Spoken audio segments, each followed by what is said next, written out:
ठीक है। तो इलेक्ट्रॉन दो तरीके की गति प्रदर्शित करता है। इन दोनों के कारण क्या होता है, प्रत्येक परमाणु जो है एक छोटे चुंबक की भांति व्यवहार करते हैं। इन दोनों गतियों की वजह से प्रत्येक परमाणु जो है छोटे चुंबक की तरह व्यवहार करते हैं, जिसमें कि अलग अलग प्रॉपर्टीज होती हैं। इनकी मैग्नेटिक प्रॉपर्टीज मेन अपने हैं प्रतिचुंबकीय, अनुचुंबकीय और लोह चुंबकीय। और भी कई तरीके की होती है, प्रतिलोह चुंबकीय भी होता है इसमें, लेकिन अपने कोर्स में 3 ही दिया हुआ है, प्रतिचुंबकीय, अनुचुंबकीय और लोह चुंबकीय, डायामैग्नेटिक, पैरामैग्नेटिक और फेरोमैग्नेटिक। तो सबसे पहले अपन देखते हैं डायामैग्नेटिक या फिर प्रतिचुंबकीय प्रकृति किस तरीके से, किस कारण से होती है। ठीक है, तो इसके अंदर है पहला, चुंबक द्वारा, प्रतिचुंबकीय नाम से ही पता चल रहा है डायमैग्नेटिक कि चुंबक इसका क्या करेगा, प्रतिकर्षण करेगा, या फिर चुंबकीय बल रेखाओं को ये क्या करेगा, प्रतिकर्षित करेगा। अगर किसी चुंबक के बीच N और S पोल हैं किसी भी चुंबक के, उसके बीच में अगर प्रतिचुंबकीय पदार्थ को अगर अपन रखते हैं तो क्या करेगा, चुंबकीय बल रेखाओं को प्रतिकर्षित करेगा, जिसका कारण क्या है कि इसमें अयुग्मित इलेक्ट्रॉन उपस्थित नहीं होते हैं। इसके अंदर क्या होता है, युग्मित इलेक्ट्रॉन उपस्थित होते हैं। तो युग्मित इलेक्ट्रॉन उपस्थित होने की वजह से क्या होगा, इसकी जो चक्रण गति होगी, यानी कि इलेक्ट्रॉन की जो चक्रण गति होगी वो +½ भी होगी और -½ भी होगी, और ये दोनों क्या कर देंगे, एक दूसरे को कैंसिल कर देंगे। ठीक है, तो चक्रण आघूर्ण क्या होगा, एक दूसरे की गतियों को नष्ट कर देगा, जिससे क्या होगा, इसमें प्रतिचुंबकत्व का गुण आ जाएगा। और अगर इसके प्रतिचुंबकीय पदार्थ से बनी हुई किसी छड़ को अपन N और S पोल के बीच में रखते हैं चुंबक के, तो क्या होगी, दोनों के लंबवत बिल्कुल ही परपेंडिकुलर क्या हो जाएगी, स्थित हो जाएगी, यानी दोनों की ही तरफ आकर्षित नहीं होगी, क्योंकि ये दोनों को ही प्रतिकर्षित करेगी। इसके बाद आता है अनुचुंबकीय गुण, यानी पैरामैग्नेटिक। इसमें क्या होता है, चुंबकीय क्षेत्र में रखने पर ये क्या करता है, बल रेखाओं को आकर्षित करता है। ठीक है, इसका मतलब क्या हो, बल रेखाओं को शून्य की तुलना में अपने में से अधिक जो है प्रवाहित होने देता है। जैसे अभी अपन ने प्रतिचुंबकीय में देखा था, उसमें तो क्या हो रही थी, बल रेखाएं दूर हो रही थी, लेकिन इसमें अगर N और S पोल के बीच में अपन अनुचुंबकीय पदार्थ को रखते हैं तो क्या होता है, ये इसको आकर्षित करता है। ठीक है, और अगर इससे बनी हुई छड़ को अपन N और S पोल के बीच में रखते हैं तो इसमें क्या होगा, इन दोनों के पैरेलल स्थित हो जाएगी, यानी कि इन दोनों की ही तरफ आकर्षित होगी। इसका एग्जाम्पल होता है जैसे ऑक्सीजन भी एक तरीके से अनुचुंबकीय होता है। ये अपन MOT जब पढ़ेंगे, मॉलिक्यूलर ऑर्बिटल थ्योरी, उसमें अपन को पता चलेगा।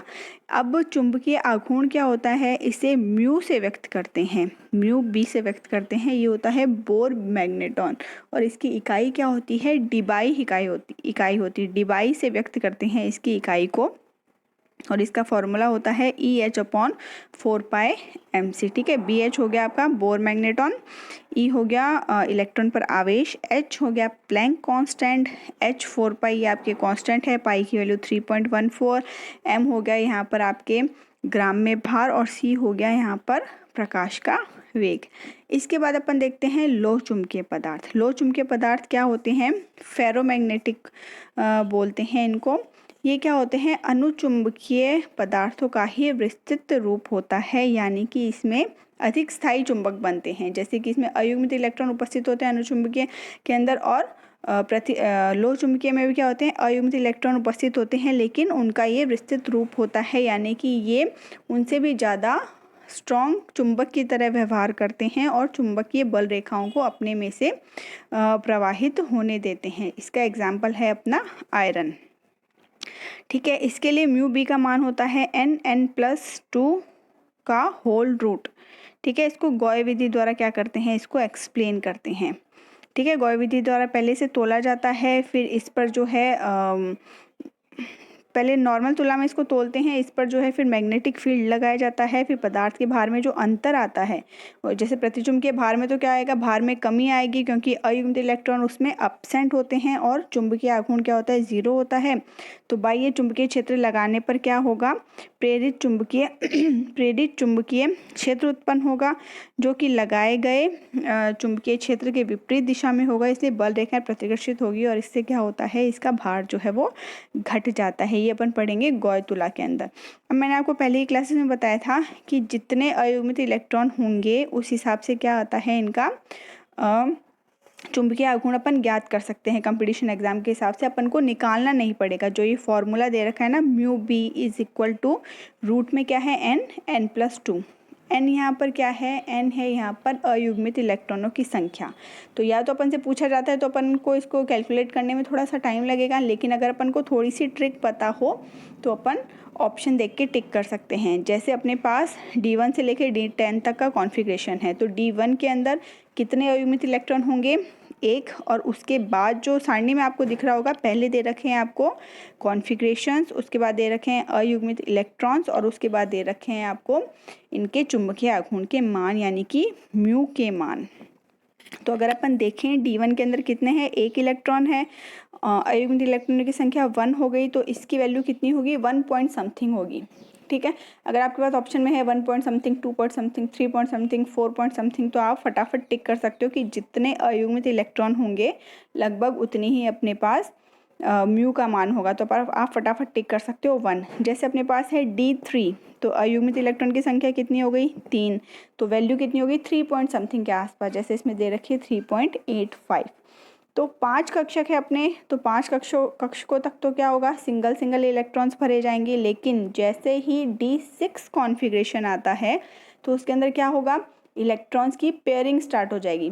5 D कक्षक हैं, मैंने आपको बताए थे, DXY, DYZ, DXZ, DX2-Y2 और DZ2, ये 5 कक्षक होते हैं अपने पास। तो पहले इलेक्ट्रॉन कैसे भरे जाते हैं, ऑफ-बोर सिद्धांत के अनुसार पहले पांचों के अंदर अनपेड इलेक्ट्रॉन भरे जाएंगे, उसके बाद अगर इलेक्ट्रॉन्स बचते हैं तो फिर उनकी पहले वाले कक्षक से पेयरिंग होनी स्टार्ट हो जाएगी। तो D6 के अंदर क्या होगा, पहले तो 5 इलेक्ट्रॉन ऐसे कैसे भरे जाएंगे पांचों कक्षकों में, और उसके बाद क्या होगा, छठा इलेक्ट्रॉन क्या होगा, पहले वाले कक्षक के अंदर भरा जाएगा। ठीक है, तो पहले वाले कक्षक में 2 इलेक्ट्रॉन हो गए, यानी अनपेड इलेक्ट्रॉन तो है नहीं उसमें, तो पेयरिंग हो गई।